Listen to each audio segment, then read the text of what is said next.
صبح بدا من طلعته. نبی پاک فرماتے ہیں میں سو رہا تھا، چھت پہ فرشتے آئے. بات آپ نے سنی ہوئی ہے، صرف کچھ نظریات معراج کے حوالے سے عرض کرنے ہیں، چند نظریات. نبی پاک فرماتے ہیں حضرت جبریل نے چھت کے اوپر سے انہوں نے تھوڑا سا حصہ کھولا، چھت پھاڑی. ہمارے نا دیہاتوں میں لکڑی کی جو چھت ہوتی تھی نا، اس پہ ایک بندہ بھی اگر چلتا تھا نا تو گھر کے جو بزرگ ہوتے تھے کہتے تھے پتہ کرو چھت پہ بندہ ہے کوئی. ایک آدمی فٹافٹ بزرگ جاگ جاتے تھے، کہتے پتہ کرو بھائی. بلکہ ساتھ والے کو آواز دیتے تھے، دروازہ کھولتے تھے. ہوتا تھا کہ نہیں ہوتا تھا؟ ہو جاتا تھا نا. او بھائی 1.5 پونے 2 لاکھ بندہ چھت پہ چلے. اللہ کے رسول فرما رہے ہیں میں سو رہا ہوں. چھت پھاڑ دی، حضرت جبریل آ گئے. نبی پاک صلی اللہ علیہ وسلم کے پاس 70 ہزار فرشتہ ساتھ ہے. آ کے کھڑے ہو گئے، میکائیل سے اسرافیل سے مشورہ کر رہے ہیں حضور کو کیسے جگائیں. نبی پاک فرماتے ہیں میں سو رہا ہوں. حالانکہ بخاری میں لفظ ہے، نبی پاک فرماتے ہیں میری آنکھیں سوتی ہیں، دل تو میرا ہر وقت جاگتا رہتا ہے. نبی کریم سید عالم صلی اللہ تعالی علیہ وسلم فرماتے ہیں میں سویا رہا. اب حضور آرام کہاں کر رہے تھے؟ زمین پہ. آرام کہاں کر رہے تھے؟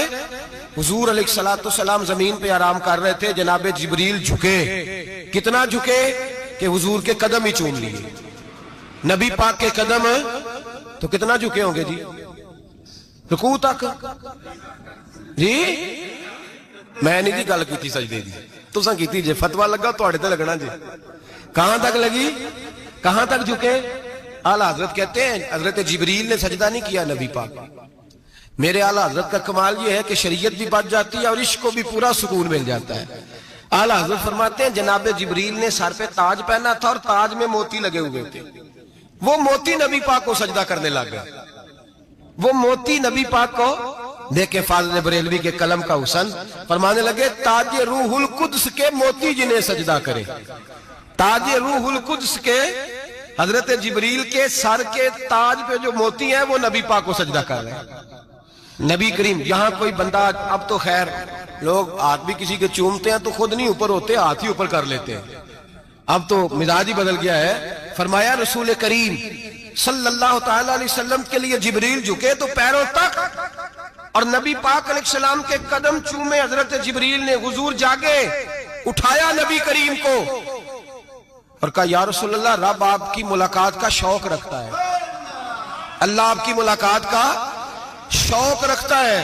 حضور فرماتے ہیں مجھے اٹھا کے تو جبریل حتیم میں لے گئے. اور پھر یہ بخاری کے لفظ ہے، فرمایا یہاں گلے سے لے کر ناف تک میرا سینہ کھولا، میرا دل نکالا، آب زمزم میں رکھا. اس لیے نہیں کہ نبی پاک کے دل کو برکت حاصل ہو جائے، اس لیے کہ آب زمزم کو برکت حاصل ہو جائے. امتی رج رج کے پیئے کہ یہ وہ والا زمزم ہے جس نے ہمارے مصطفیٰ کے قلب اطہر کو چوما ہوا ہے. نبی پاک صلی اللہ علیہ وسلم فرماتے ہیں میرے سامنے کھولا اور میں دیکھتا بھی رہا. دل کھل گیا، سینہ کھل گیا اور میں دیکھتا بھی رہا. اور نبی پاک فرماتے ہیں خون بھی نہیں نکلا، اس لیے کہ حضور کی حقیقت نور ہے. نبی پاک کی حقیقت نور ہے. ورنہ بشر کے حضور اگر صرف بشر ہوتے تو کٹ بھی لگے تو خون نکل آتا ہے. میرے رسول کریم سید عالم صلی اللہ علیہ وسلم فرماتے ہیں پھر جبریل امین مجھے براق پہ بٹھانے لگے. خچر سے چھوٹا تھا، گدھے سے بڑا تھا اور بجلیوں کا بنا ہوا تھا. جہاں اس کی نظر جاتی تھی وہاں اس کا قدم جاتا تھا. نبی کریم فرماتے ہیں مجھے بٹھانے لگے تو میں رک گیا. میں نے کہا میں نہیں بیٹھتا. یا رسول اللہ کیا ہوا؟ فرمایا اللہ فرماتا ہے یوم نسوق المجرمین الی جہنم وردا. جب آپ کے امتی نکلیں گے قبروں سے ڈنڈے مار مار کے لے جائے جائیں گے. پہلے رب میرے ساتھ وعدہ کرے کہ جب میرے غلام قبروں سے نکلیں گے تو انہیں بھی براق عطا کرے گا. پہلے وعدہ کرے. حضرت جبریل کہتے ہیں میں وہیں کھڑا تھا. رب کریم نے کہا چل وعدہ کر لے. یوم نحشر المتقین الی الرحمن وفدا. محبوب جب تیرے فرما بردار قبروں سے نکلیں گے تو میں سب کو براق عطا کر دوں گا، سب کو براق دے دوں گا. نبی کریم فرماتے ہیں میں براق پہ بیٹھا. سفر شروع ہوا. نبی رحمت علیہ السلام فرماتے ہیں میں گزرا. یہ بات آپ نے سنی ہوئی ہے پر بیان کرنے بھی بڑی ضروری ہے. مررت علی الموسیٰ فَهُوَ يُصَلِّ فِي قَبْرِهِ رواہ مسلم. او خدا کے بندو، اللہ تبارک و تعالی ہدایت کا نور دے. کہاں بیٹھ کے قرآن و سنت پڑھتے ہو؟ کیوں نہیں عقیدے کو سمجھتے؟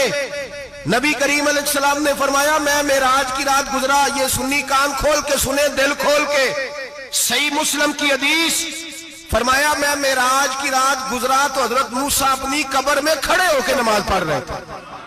حضرت موسیٰ اگر زندہ ہے تو جو موسیٰ کے بھی امام ہے، جو جناب موسیٰ کے بھی ایسے ہی فٹافٹ، ہم پہ تو کسی کا روب طاری نہیں ہوتا، اتنی موٹی جلدیں لوگ کتابوں کی دے جاتے ہیں، کہتے ہیں پڑھو جی کی لکھے ہے، میں کیا اصل میں اس کے دل میں پیار نہیں، اس نے صرف محمد لکھ کے صلی اللہ علیہ وسلم لکھا ہے، یہ تھوڑی دیر بیٹھتا بریلی کے امام کے پاس تو اسے بتاتے ہیں حضرت محمد نے لکھنا چاہیے امام الانبیاء، سرور کون و مکان، تاجدار حل عطا، لکھنا چاہیے مشکل کشا، حاجت روا، حبیب خدا محمد مصطفیٰ صلی اللہ۔ تمہیں تو نام نہیں ڈھنگ سے لکھنا آتا، تم مصطفیٰ کی بات کیا کرو گے؟ تمہیں کیا خبر؟ میلاد کی بات آئے تو جائز نہیں، معراج کی بات آئے تو کہتے ہیں خواب میں ہوئی تھی، کیا بغض ہے، رٹا کیا ہے؟ اعلیٰ حضرت فرماتا ہے کھائے تجھ کو تپے سکر، تیرے دل میں کس سے بخار ہے؟ حضور کی شان کی بات آتی ہے تو اڑ جاتا ہے۔ ابو بکر صدیق سے پوچھ، ابو جہل نے آ کے کہا تیرا رسول کہتا ہے میں 18,000 سال کا سفر 1 منٹ میں طے کر آیا ہوں، زمین جنت دوزخ ہر شے دیکھ آیا، ابو جہل کہہ رہا ہے۔ ابو بکر صدیق فرمانے لگے اگر محمد عربی نے کہا تو آ کر ساتھی کہا ہے، اگر رسول اللہ نے کہا ہے تو آ کر ماننے والا، عقیدہ بنا ماننے والا۔ ایسے لوگ سڑک پہ بیٹھ کے بات کر دیتے ہیں اور فٹافٹ سنی بھی مسئلہ پوچھنے آ جاتا ہے، کہتا ہے جی وہ فلانا مولوی کا، وہ کون ہوتا ہے، کون ہے وہ، کس کی بات کر رہے ہو؟ بات کرنی ہے تو ابو بکر صدیق کی کرو، عثمان غنی کی کرو، مولا علی کی کرو، انس بن مالک کی کرو، طلحہ اور زبیر کی کرو۔ ہم کسی دائیں بائیں والے شخص کی بات نہ کرتے ہیں نہ سنتے ہیں، ہم پہ نہیں کسی بندے کا روب طاری ہوتا ہوگا چل دوڑ جا، ہم تجھے کیا سمجھتے ہیں؟ ہم تو سمجھتے ہیں اس کو جس کی بات سے رسول اللہ کی پیار کی خوشبو آتی ہے، جس کے نظریات کی خوشبو آتی ہے۔ ایک شخص مجھے آگے کہنے لگا جی نبی پاک کو غیب تھا، میں کہا چپ کر، گل صحیح طریقے نال کر، تو کہہ کہ آقا و مولا دو عالم صلی اللہ علیہ وسلم کو فلاں بات کا پتا تھا، یہ لفظوں کا تو پہلے حسن سیکھ لے، تجھے پتہ ہی نہیں، بات کرنے کا تجھے طریقہ ہی نہیں، کس طرح ہم تیری بات سنیں؟ ہم مناسب ہی نہیں سمجھتے تیرے جیسے آدمی کی بات سننا۔ بھائی نظریات پختہ کریں، سنیں معراج میرے رسول پاک کی، سنیں نبی پاک کا معراج۔ حضور فرماتے قبر میں جناب موسیٰ کھڑے ہو کے، اور آگے سنیں حضور فرماتے مسجد اقصیٰ میں گیا تو موسیٰ وہاں بھی موجود تھے، یہ بھی بخاری ہے، حضرت موسیٰ وہاں بھی، فرماتے ہیں میں چھٹے آسمان پہ گیا تو موسیٰ وہاں بھی موجود تھے۔ دسو کتنے نے؟ حضرت موسیٰ قبر میں تھے کہ مسجد اقصیٰ میں؟ لو کڈو مسئلہ، کتنے سن؟ قبر میں تھے کہ نہیں؟ نہیں، قبر خالی جدو نکلے نہیں، پچھو خالی، قبر میں تھے کہ نہیں؟ مسجد اقصیٰ میں، چھٹے آسمان پہ۔ عجیب مات ماری گئی ہے، کہتے ہیں جی اگر نبی پاک روزے میں ہے تو یہاں کیسے دیکھتے ہیں، یہاں دیکھتے ہیں تو وہاں کیسے دیکھتے ہیں؟ ہم کہتے ہیں حضرت موسیٰ جن کا کلمہ پڑھنے کے لیے منت کرے رب کی بارگاہ میں کہ مجھے غلام بنا لے اپنے مصطفیٰ کا، یہ شال ہے ان کے غلاموں کی، تو سرکار کا عالم کیا ہوگا؟ حضور فرماتے ہیں پھر میں آگے بڑھا، مسجد اقصیٰ میں پہنچا، سارے نبی اکٹھے تھے، میں بھی پہنچ گیا۔ نبی پاک فرماتے ہیں حضرت جبریل نے اذان پڑھی، بڑا پیارا موضوع، اور یہ وہ والا موضوع ہے جس پہ اللہ بھی فرماتا ہے سبحان اللہ جی۔ کیا فرماتا ہے اللہ؟ کہنا ذرا، اور سب کا اپنا اپنا ذوق ہے نا۔ ہمارے استاد فرمایا کرتے تھے جب نبی پاک ساجد حج کے معراج کی رات چلے تو اللہ نے کہا سبحان اللہ۔ کیا فرمایا ہے؟ میں تو ان کو آنکھیں تھے نہیں اچھی آنکھوں پر، جتنے اللہ آنکھیں ہوتے تھے آنکھنا چاہیے نا۔ کیا کہا اللہ کریم نے؟ محبوبہ سبحان اللہ، سبحان الذی اسرا بے عبدہی۔ نبی کریم صلی اللہ تعالی وسلم فرماتے ہیں مسجد اقصیٰ میں پہنچا، اور جب میں پہنچا نا سارے نبی بیٹھے تھے۔ حضور فرماتے ہیں جبریل امین نے نا اذان پڑھی تو میرے حاشیے میں بھی نہیں تھا کہ میں جماعت کراؤں گا۔ یہاں لوگوں کو شوق ہوتا ہے نا آگے آگے، کہا میرے حاشیے میں بھی نہیں تھا کہ میں جماعت، میں تو پیچھے تھا، میرا دل تھا موسیٰ کرائیں گے، عیسیٰ کرائیں گے، ابراہیم خلیل اللہ کرائیں، یا حضرت آدم علیہ السلام سب کے باپ ہے وہ کرائیں گے۔ فرماتے ہیں جب اقامت ہوئی تو حضرت جبریل نے میرا ہاتھ پکڑا، حضرت جبریل کہنے لگے یا رسول اللہ یہ جتنے پیچھے کھڑے ہیں ان کی بھی خواہش یہی ہے کہ آپ ہی جماعت کرائیں، اور اللہ کی رضا بھی یہی ہے کہ آپ ہی جماعت کرائیں۔ نبی پاک فرماتے ہیں میں نے جماعت کرائی، پھر نبیوں نے تقریریں کی، میری باری آئی تو ایک جملہ کہا تو حضرت ابراہیم کہنے لگے آپ نے تو ایک جملے میں ہی کمال کر دیا ہے، کوئی نبی کہنے لگے میں کلیم اللہ ہوں، کچھ کہنے لگے میں روح اللہ ہوں، کوئی فرمانے لگے میں خلیل اللہ ہوں، سب نے اپنی ذاتی بات کی۔ نبی پاک فرماتے ہیں میری بات آئی تو میں نے اللہ کی مخلوق کی بات کی، میں نے مسلمان کی بات کی، مومن کی بات کی، کافر کی بات کی، میں نے سب کی بات کی، ساری مخلوق کی۔ حضور آپ نے کیا فرمایا؟ نبی پاک فرمانے لگے میں نے کہا الحمدللہ الذی ارسلنی رحمۃ للعالمین، فرمایا اللہ کا شکر ہے اس نے مجھے ساری کائنات کے لیے رحمت بنا کر بھیجا ہے۔ نبی کریم علیہ السلام فرماتے ہیں میں وہاں سے اٹھا، فرماتے ہیں پہلا آسمان، دوسرا آسمان، تیسرا، چھٹا آسمان، ساتواں آسمان پہ بیت المعمور ہے، مومنوں کا کعبہ بیت اللہ زمین پہ، اس کے بالکل سیدھ میں ساتویں آسمان پہ بیت المعمور فرشتوں کا کعبہ ہے۔ میں وہاں گیا تو فرشتے کہنے لگے مولا اپنے حبیب سے کہہ 2 رکعتیں ہمیں بھی پڑھا دے۔ 2 رکعتیں نبی پاک فرماتے ہیں 2 رکعتیں میں حتیم میں کعبے میں پڑھ کے گیا، پھر 2 رکعتیں مسجد اقصی میں پڑھی، پھر 2 رکعتیں میں نے بولیے 2 رکعتیں بیت المعمور میں کس کو پڑھائی؟ فرشتے کون ہیں بولے؟ تو جو نوریوں کے بھی امام ہیں۔ مولوی صاحب بڑے پریشان ہو جائے، کہتے نور نہ آکھو۔